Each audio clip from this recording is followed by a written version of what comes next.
that's why we feel exhausted during, sometimes when we really lack the energy, especially mentally, to carry on, is that your blood sugar levels will have dropped. Found that, you know, having too much protein is definitely not the best idea when you're playing tennis. Your hydration's got to be on point, essentially, because otherwise your mind's not going to be in the right place. Even if you don't feel thirsty, you know, make sure you have a drink every sort of 10-15 minutes. That if you drink a glass of, say, half a glass of beetroot juice or something like that, I feel fine the next day. Okay, welcome back, guys. We've got a very exciting episode for you today on the podcast, and we're going to be talking to Ed Stolliday, a good friend of mine, all about nutrition and how that can supercharge your tennis. And this is something that I think a lot of people miss on a day-to-day basis. When they're playing tennis and sometimes feeling a little bit low on court, a bit lacking in energy. And there are some real simple fixes that I'm sure we can come up for you today. Now, Ed is a level 3 tennis coach, so he's very experienced within our sport, but he's also a qualified nutritionist who currently works, would you say, for the NHS, with the NHS? It's always a bit offhand the way they do these sorts of bits, isn't it? Well, it's an NHS service that we run, yeah. Okay, so it's an NHS service, and interestingly, if you're interested in the bits that he does on a day-to-day basis, we also will have an episode that is more specifically in his expertise with how to safely lose weight playing tennis, and I think that'll be very interesting. Anyway, back to what we were talking about before, and that is nutrition and tennis. Ed, I've got to ask, what do you think are the common things people miss? Because we can talk about the nitty-gritty later, but what do you think people miss out on when they're playing tennis and when it comes to nutrition? So thank you very much for having me on the show and things. It's great to sort of talk about nutrition and things in tennis. With regards to your sort of first question, I think one of the main things is sort of looking at hydration.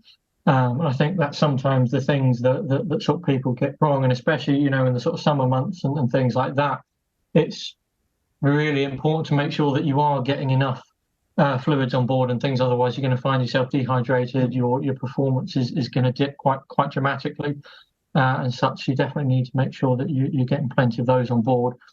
With that, if you're not getting enough fluids, potentially you're going to find that you're going to be losing electrolytes and things like that, and things like sort of cramp and such can sort of set in. So you're saying that's potentially an easy fix for cramp as well, is sort of staying hydrated? Yeah, I'd say it is. Yeah, what happens? So, for example, when you're sweating out on the court and things, you're losing sort of some of those essential minerals that you get within your body. So, one of the main ones being potassium, which there is evidence to suggest that is one thing that could contribute to sort of cramping in tennis. Yes, I see you got your water and things there. Sorry, always on it. Indeed. So, looking at sort of potassium and things, it's important to make sure that we're getting things like that.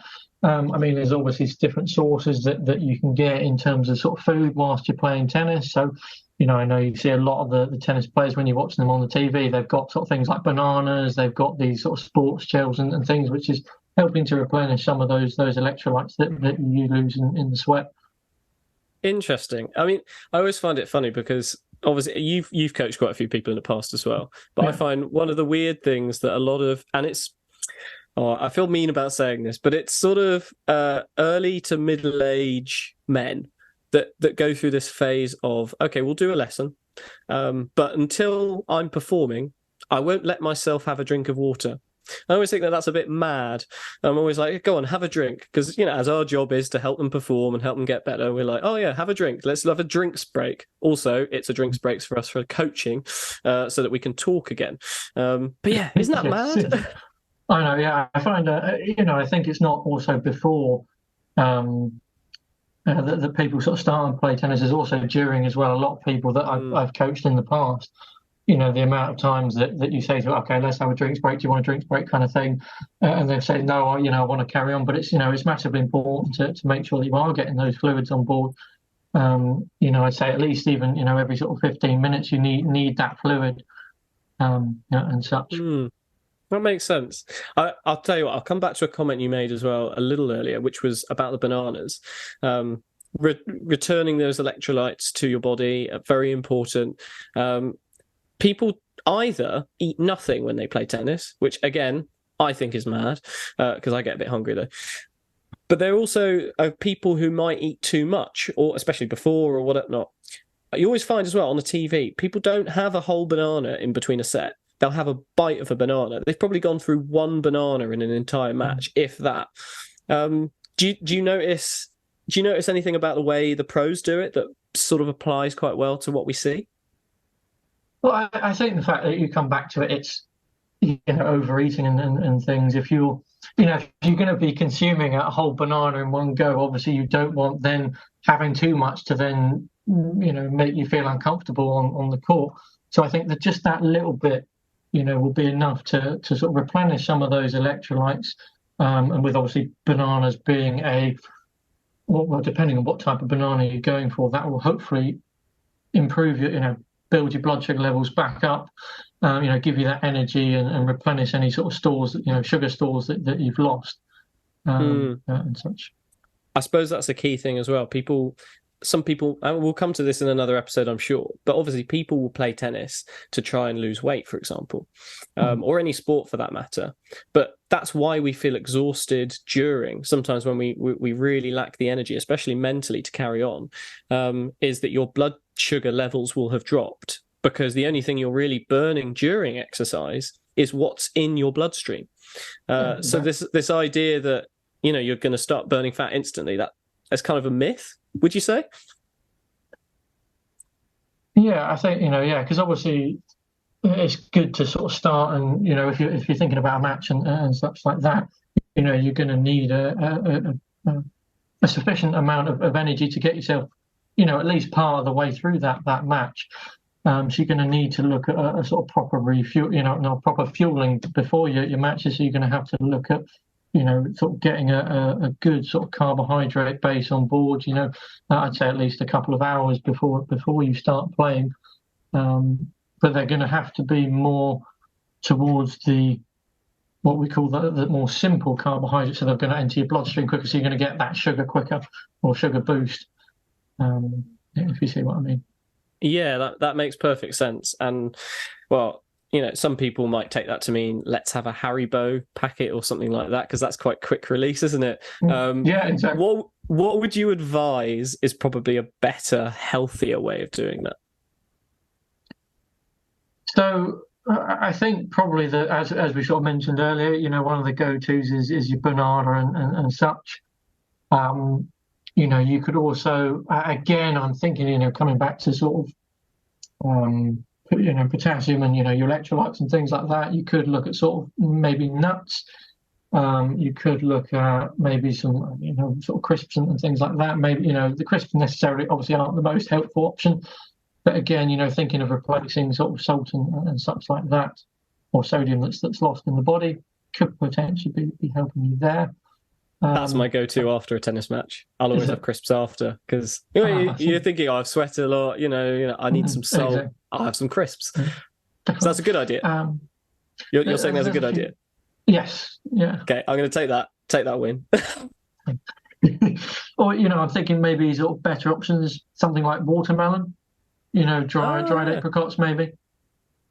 I've heard dates are pretty good as well. I know someone that uses dates throughout, a tennis match, and then only have like 2 or 3 every time, like at the end of a set or something like that. It's not much. You don't have to consume much food. It's just keeping those blood sugars stable, isn't it, I guess? Yeah, exactly. And again, it comes back to we don't want to then be having too much sort of fiber and protein and things like that, because that's potentially going to make you feel sort of bloated and uncomfortable during your tennis match. I've through experiences in the past, I've sort of tested sort of protein timing and things like that, and I found that having too much protein is definitely not the best idea when you're playing tennis. Well, especially before. I know another guy that I play tennis with sometimes. I'm not going to name any names. I may have mentioned this story on the podcast before, just because I think it's mental. Basically, he will eat either an entire pizza about half an hour before he starts playing, or a massive stir fry or something like that, and then come on and go, oh, I'm a bit full, so I'm not moving as well. And I was just like, well, why did you eat that much food right before coming? Yeah, because it's literally going to be sat on your stomach. It's not going to be able to digest properly. Yeah, I find that interesting. So we've covered it. It's important to get stuff in your bloodstream before. Maybe some proteins that early doors before you're about to go on. What are we talking about? 2 hours before, maybe? Yeah, not too so soon? again, like with your carbohydrates, yeah, sort of 2 hours prior to going on court. Yeah, so looking at maybe a slightly towards the carbohydrate end of the spectrum for your meal. A good sort of portion of proteins, to say, for example, like your chicken breast or something. Yeah. And then obviously those greens and things for the fibre and the sort of minerals and such. Interesting. Okay, so we've covered before, we've covered during. Now my question is afterwards. Now, you've already given me the green light that the crisps aren't necessarily a bad idea, but let's have some good ideas. What do you reckon? Are we sort of talking afterwards or? Afterwards. Okay, well, let's go first for directly afterwards. Like, you've finished playing your tennis match. How long is it until I'm eating that first thing? What am I eating? And then let's go for maybe a few hours post that. Right, okay. So if we're thinking, sort of straight after your tennis match and things like that, obviously we've been running around, playing tennis and things. So, and you're going to be using up a lot of those energy stores and things like that. So what we're going to need to do is obviously replenish those energy stores. So again, it's important to get the right sort of nutritional balance. So we've got to get, a good sort of source of protein. I mean, the evidence is looking towards between sort of 20 and 40 grams of protein, ideally within a sort of 90-minute window afterwards, that you're helping to sort of repair, any sort of muscle damage and things like that, and sort of, build and strengthen those muscles post any sort of workout, post tennis and things like that. And then obviously you need those carbs again for the sugars and things to replenish your lost sort of sugar and energy stores in your liver and your muscles and things like that. That makes sense. Okay, so that's sort of directly after, a couple hours after. I know for a fact, again, I play a lot of tennis, coach a lot of tennis. I know for a fact that about 8 to 12 hours after any intense exercise, especially sort of short interval work like tennis, that's when a lot of factors in your body have changed quite dramatically because of that exercise. So anything you sort of need to watch out for nutrition-wise, that sort of longer period? Bear in mind, a lot of us play tennis and then probably go home, have a shower and go to bed. So not unless you're having a midnight snack, there's not much we can do, I suppose. But any advice there?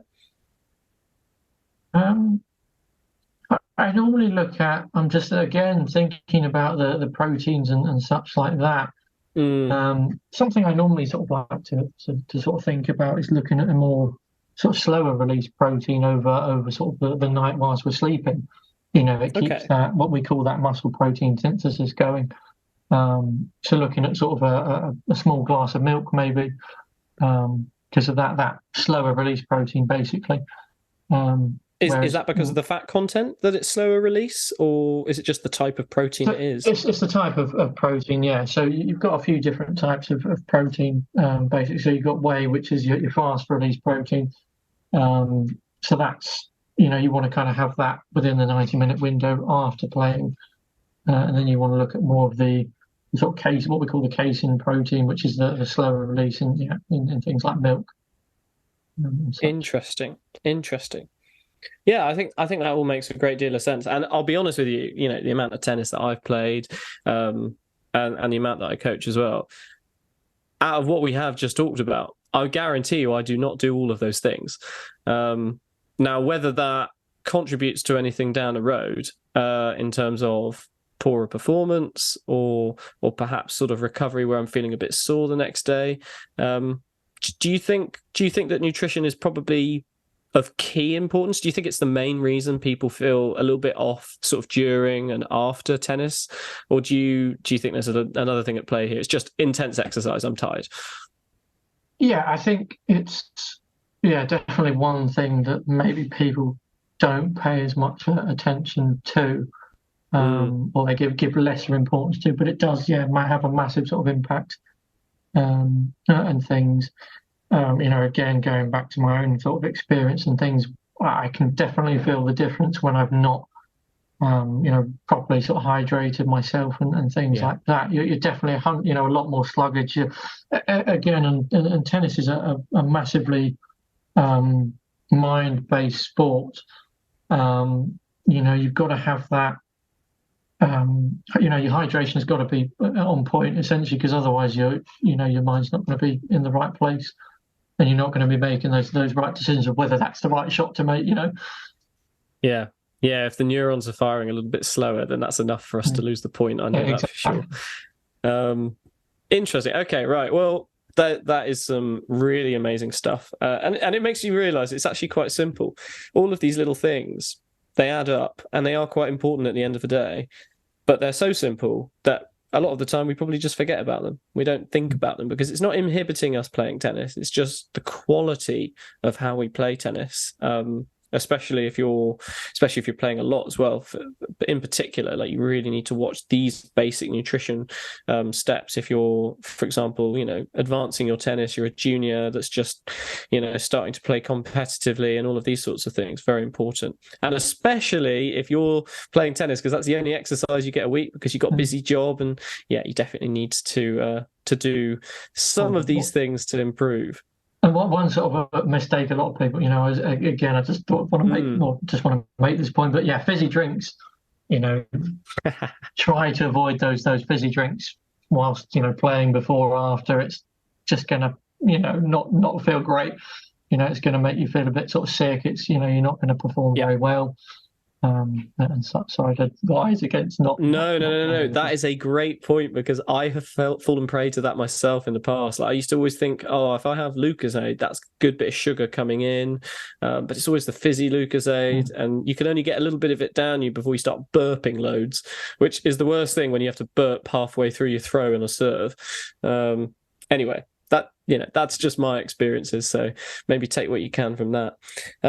I'll tell you what, we're gonna finish off with basically one of each of us. Each of us can provide a top tip. Basically, the thing you think is either of key importance, something you think that everyone misses out on, just to really bring that nutrition into your tennis. Perhaps it could be the simplest thing. What do you reckon, Ed? I'll let you go first. So that's a very good sort of question. I think, we sort of touched on it earlier on. I think the main thing is just that you're getting that hydration in, so even if you don't feel thirsty, make sure you have a drink every sort of 10, 15 minutes, even if it's just a couple of sips. I think that's the thing again, isn't it? It's consistency, not quantity. You don't need lots of it. You just need a little bit every now and then to keep yourself hydrated and keep yourself energized. My top tip is a little bit different. And this is something that I've learned from previous experience, and also because I'm a medical researcher. So obviously I love my science. The University of Exeter has found in the past that, so they call it nitrate supplementation. Basically, what that means is if you have beetroots or carrots, beetroot juice in particular is great for this. If you have that post any workout, so this doesn't just apply to tennis, but it really is helpful. I found this personally. If you have a little drink of beetroot juice or carrot juice or something like that, that nitrate replacement helps with that protein synthesis that you were talking about. And actually enables better recovery. So, for example, after a tennis matches or whatever that I've played, and normally I'd feel really sore the next day, I've actually found that if you drink a glass of, say, half a glass of beetroot juice or something like that, I feel fine the next day, absolutely fine, because of that impact that it has. Which, if it seems surprising, like, why would I ever drink beetroot juice? But this is what they found in their research. It's the same with sort of pickle juice and things like that. There's been evidence to suggest that pickle juice is good maybe for cramps and things. I think it's something that, you know, you can trial it for yourself, because ultimately having a glass of beetroot juice once after tennis, it's not going to harm you. So you can try it if you're really, really interested in supercharging certain bits of your recovery in particular, because there are all sorts of neat little hacks that you can bring into your tennis to really sort of drive forward all of these tiny little nutritional things that we don't really realize about. Well, anyway, that's great. Thank you very much for listening. I think we can give massive thanks to Ed for sort of coming on the call and giving us some of his top tips and working out the things with us. Yeah, absolute pleasure. Yeah, for all of you listening at home, please give us a like, a share, a subscribe, anything really, so that we can obviously keep all of this good information for free percolating around the tennis community and anyone interested in playing tennis.